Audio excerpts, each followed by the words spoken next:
What's going on? Oh shit, Joe's got the whiteboard again. So I was having this conversation with Scott at Ironsight Podcast, and he was talking about like how we separate our attention. And what I mean by that is time, right? And so we live finite lives. It's very, philosophic at the moment. You only have 80 years on this planet, right? And so of that time, 30% of your life is spent sleeping. So then you get down to this much time. Then, growing up in college and in your daily life, how much time do you have truly to your hobbies? If you're married, how much time do you dedicate to your wife? If, your kids, how much time do you have for you? It's not that much, right?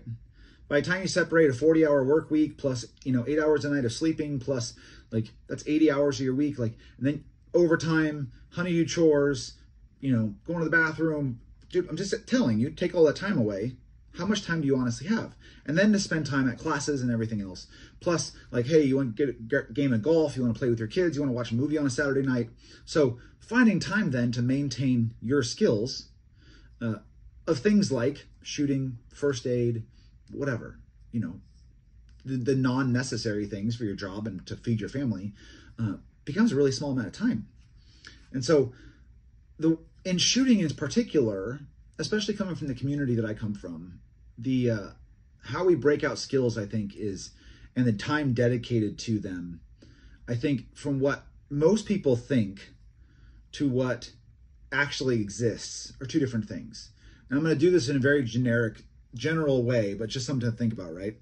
And so how do you break out of time given to how much you have to train to different parts of shooting, right? And so the way I like to break it out is this. So we got 100%, right? We got the whole cookie, all the time you got in the world.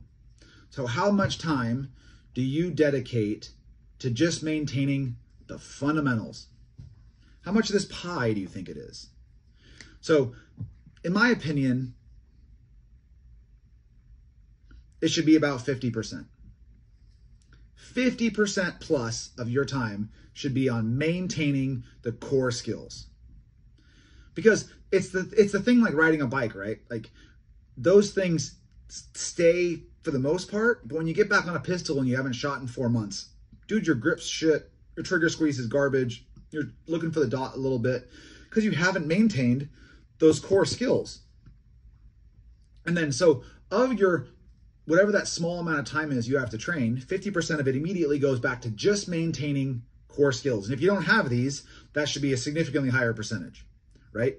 Now, of this other half, how much of it do we use for it's the essential, the basics, right? The fundamentals. Now you got advanced skills. But you can't get to the advanced skills unless you have the fundamentals tight. I'm not going to get to shooting and moving and doing stages for USPSA unless, I'm actually shooting tight enough. I can shoot predictively. I can do all these things that I have to come back to if I haven't been shooting consistently. And so once you get to that, then you get to advanced skills. So this is the basics or fundamentals, and that's advanced, right? Fundamental skills, advanced skills. So I call it 25%. So now I've got fundamental skills, advanced skills. These are skills that I've already done once. What I mean by that is already learned. Now it's just maintaining, because I have to make sure this is good before I can do this. Or if I try to do this and these aren't tight, then you're just wasting time, right? And so now I've got to advanced skills. So once the advanced skills and the fundamental skills are then iron tight, then I can start looking at new skills. So I'll just do question mark, right? So this is the stuff I haven't learned yet. And actually, again, I'm doing this super basic so I can draw it backwards and upside down, but you get the general premise. So fundamental skills, advanced skills, and then new skills. So if you've taken time off, you have to start on this side and then work to this side before you can then accomplish this. If you try to jump to stuff without having a solid grasp of these two things, dude, you're just wasting time trying to get to the new stuff. This higher than what you've already done. And so sometimes you have to come back. Like when we would do a training block for CQB, and even there was stuff that there was only super small changes, maybe some TTPs had changed. The first week of that month-long training block was spent like rifle, pistol, like just getting back to we'd been off the guns for a while. Dude, it's literally just on the range, knocking all the rust off of this. Before we then get to 2-man room entries and 4-man room entries. And you're talking guys who have already learned this stuff, but it took us a solid fucking week almost to get to even the stuff that, and I actually consider 2- and 4-man entries in regards to my job very much a fundamental. But we couldn't get to that until you could freaking shoot a gun halfway decently. Like, hadn't been on the gun, you've been doing diving, you've been jumping out of airplanes, doing all that stuff that isn't CQB. And then at the very end, we could then start to get to some of the changes that happened. But you had to make sure that you had all this stuff solid before you could then describe the stuff that's changing. Now, so when you start talking about how much time you have, now we get into the what ifs. And what I mean by that is this is given time, but now we have to go on what is my use case and how much of my practical use case am I going to spend on certain techniques for the percentage I'm going to use it. What I mean by that is this. Let's call it a certain type of reload, a certain optic, night vision, medical. Okay, so given what my use case is,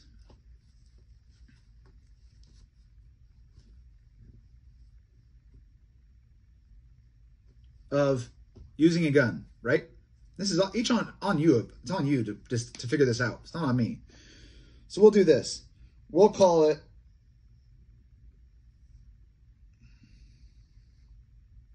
let's say just for the sake of argument, you're a law enforcement guy, military, whatever. So you got job. See if I can write upside down. You got your job. Job? Yeah, anyways.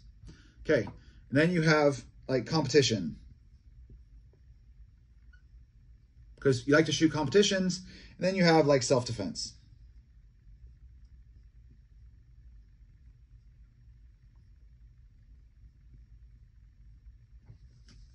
Right?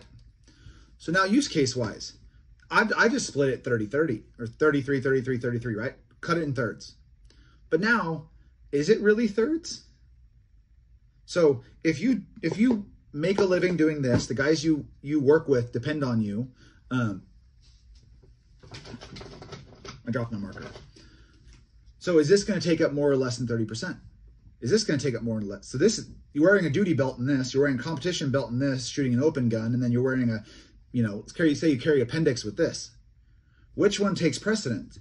And then which reload takes precedence? Which belt takes precedent? It's on you to decide. What I'm saying is what I find that drives stuff more than all of this is this magical thing called Instagram. Insta. Boom.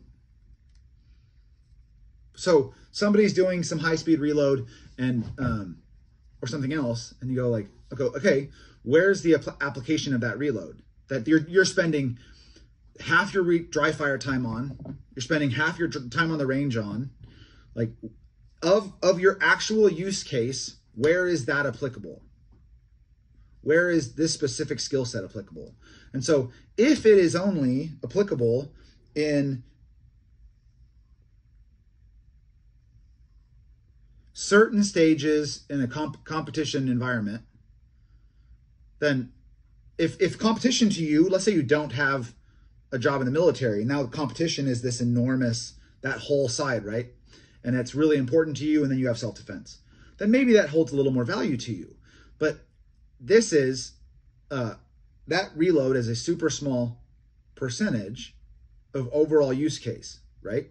So now, given how much time you have in a day and what your use case is, and like I told you about, right? Fundamental skills, advanced skills, new skills.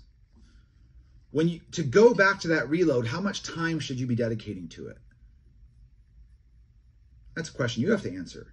But it's a question I want people to think about when they look at people doing things on this medium. So, what is your why? Why are you doing it? And of the time that you have to dedicate to your craft, any craft, how much time are you going to dedicate on certain things? And that's really a question that only you can answer. But hopefully, I mean, I'm a visual learner. It's something that, that's the way that I pick up information, and maybe that made sense and maybe it didn't. But think about those things when you think about how you're spending your time in your training, and use your time effectively to actually benefit you, and get addicted to the process. I think I saw a meme on it, and I heard, Ben and Matt talking about it, and it's something that really rings true, that, they kind of verbalize something that I always kind of felt. Get addicted to the process, not the outcome, and you'll always see improvement. I'm Joe with Bruiser Industries. I'll catch you next time.